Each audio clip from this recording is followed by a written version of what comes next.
धाराशिव जिल्ह्यामध्ये राहणारी एक विवाहित महिला होती. लग्न झालेलं होतं, सगळं काही सुरळीतपणानं सुरू होतं.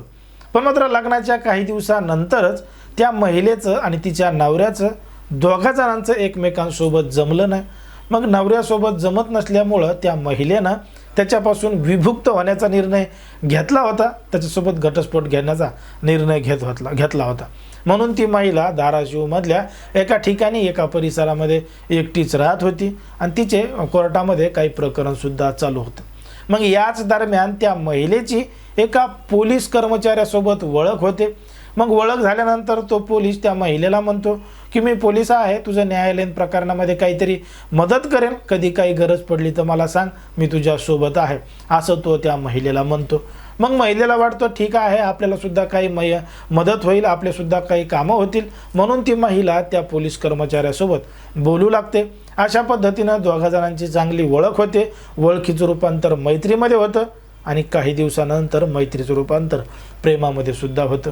कारण की तो पोलीस कर्मचारी त्या महिलेला म्हणतो की मी तुझ्यासोबत लग्न करतो, माझंसुद्धा लग्न झालेलं आहे, पण माझंसुद्धा माझ्या बायकोसोबत चांगल्या पद्धतीनं जमत नाही, मी सुद्धा वैवाहिक जीवनामध्ये नाराज आहे, म्हणून मी काय करतो, माझ्या बायकोला घटस्फोट देतो आणि तुझ्यासोबतच लग्न करतो. अशा पद्धतीचं आश्वासन एक पोलीस कर्मचारी घटस्फोटित महिलेला आश्वासन देतो. मग ती महिलासुद्धा त्याच्यावर विश्वास ठेवते आणि विश्वास ठेवून एक दिवस त्याच्यासोबत जवळच असणाऱ्या एका लॉजवर सुद्धा जाते. आता तो पोलीस कर्मचारी त्या महिलेला घेऊन एका लॉजवर जातो आणि लॉजवर गेल्यानंतर एकदम पावरच्या गोळ्या खातो, म्हणजे तसं औषध घेतो. औषध घेतल्यानंतर त्याची पावर एवढ्या मोठ्या प्रमाणात वाढते आणि तो त्या घटस्फोटित महिलेवर अशा पद्धतीनं हे करतो की ती महिला जोरजोरात आरडू लागते, वरडू लागते. तिला तात्काळ त्या ठिकाणी दवाखान्यामध्ये सुद्धा ॲडमिट करावं लागतं, कारण की घडलेलं असतं आणि दडलेलं असतं. एक धक्कादायक प्रकरण, धक्कादायक घटना. नेमकं काय आहे संपूर्ण प्रकरण, कुठं घडली ही घटना, हे आपलं अगदी सविस्तरपणे बघायचं आहे. पण जर तुम्ही अजूनही आपलं चॅनल सबस्क्राईब केलं नसेल तर लगेचच करून घ्या आणि बाजूला असणाऱ्या बेल नोटिफिकेशनला सुद्धा ऑन करायला विसरू नका. जर तुम्ही हा व्हिडिओ इंस्टाग्राम नाही तर फेसबुकवर बघत असाल तर पूर्ण व्हिडिओ तुम्हाला फक्त यूट्यूब चॅनलला बघायला मिळणार आहे. उगाच अर्धी माहिती सांगितली, खोटी माहिती सांगितली, अशा रिकाम्या गप्पा हाणू नका. संपूर्ण व्हिडिओ पाहायचा असेल तर आपल्या यूट्यूब चॅनलला या.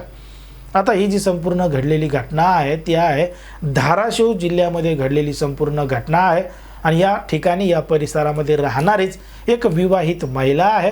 2022मध्ये तिचं आणि तिच्या नवऱ्याचं जमत नसल्यामुळं ती या ठिकाणी या परिसरामध्ये राहत होती.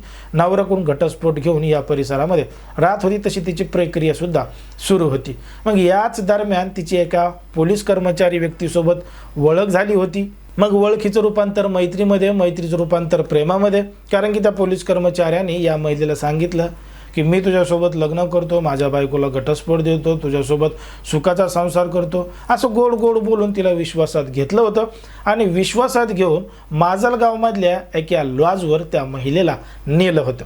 मग लॉजवर नेल्यानंतर त्या ठिकाणी तो महिलेसोबत लॉजमध्ये गेला. त्या ठिकाणी त्यानं काही पावरच्या गोळ्या, म्हणजे शक्तिवर्धक गोळ्या आणि काहीतरी औषध खाल्लं, ज्याच्यामुळं त्याची पावर एवढ्या मोठ्या प्रमाणात वाढली आणि त्यानं त्या महिलेसोबतच त्या ठिकाणी जबरदस्ती केली. एवढी जबरदस्ती केली की ती महिला परेशान झाली, आरडू लागली, ओरडू लागली. तिचं त्या ठिकाणी तिच्या परिस्थिती एवढी बिघडली की तिला तात्काळ जवळच्या दवाखान्यामध्ये ॲडमिट करावं लागलं आणि ॲडमिट केल्यानंतर तिच्यावर उपचार देखील करावा लागले. मग जे काही उपचार केले, दवाखान्याचं बिल झालं, ते सगळं बिल त्या पोलीस कर्मचाऱ्याने, ते डॉक्टरनं सगळं काही दवाखान्याचं बिल भरलं आणि तिला घेऊन पुन्हा दुसऱ्या ठिकाणी तो घेऊन गेला. आणि अशा पद्धतीनं जेव्हा जेव्हा त्याच्या मनामध्ये येत होतं तेव्हा तेव्हा तो त्या महिलेला घेऊन वेगवेगळ्या ठिकाणी जात होता. सगळं काही मनमोकळेपणानं करत होता. पण मात्र फक्त हा इकडं नेतोय, तिकडं नेतोय, गोड गोड बोलतोय, पण मात्र लग्न करण्याची वेळ आली तर हा लग्नच करत नाही, असं जेव्हा त्या महिलेला समजलं तेव्हा त्या महिलेनं त्या पोलीस कर्मचाऱ्याकडं लग्नासाठी तगादा लावला, नाद लावला.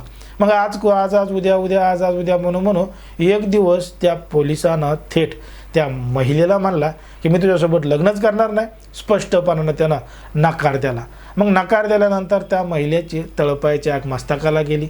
काय करावं काय नाही तिला समजलं नाही, म्हणून तिनं काय केलं, तात्काळ धाराशिवचे जे पोलीस अधीक्षक कार्यालय आहे ते पोलीस अधीक्षक कार्यालय गाठलं, लेखी स्वरूपाने तक्रार दाखल केली, आरोपीची कसून चौकशी करण्याची मागणी केली आणि तिला न्याय मिळवून द्यावा अशी मागणी तिनं थेट पोलीस अधीक्षकांकडेच केली आहे.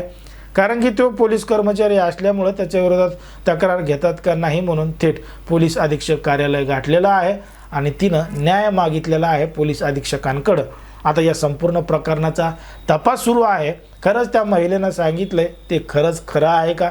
खरंच त्या पोलीस कर्मचाऱ्यांना तिला लग्नाचं आश्वासन देऊन हे सगळं केलेलं आहे का? का परस्पर संमतीनं हे सगळं झालेलं आहे? महिलेने लावलेले आरोप ते खरंच खरे आहेत का खोटे आहेत? हे आता या संपूर्ण पोलीस चौकशीतून समोर येणार आहे. पण मात्र ज्या पद्धतीने ही संपूर्ण घटना घडली आहे ती वर्तमानपत्राच्या माध्यमातून समोर आलेली आहे आणि आपण तीच तुम्हाला सांगण्याचं काम या ठिकाणी केलेलं आहे.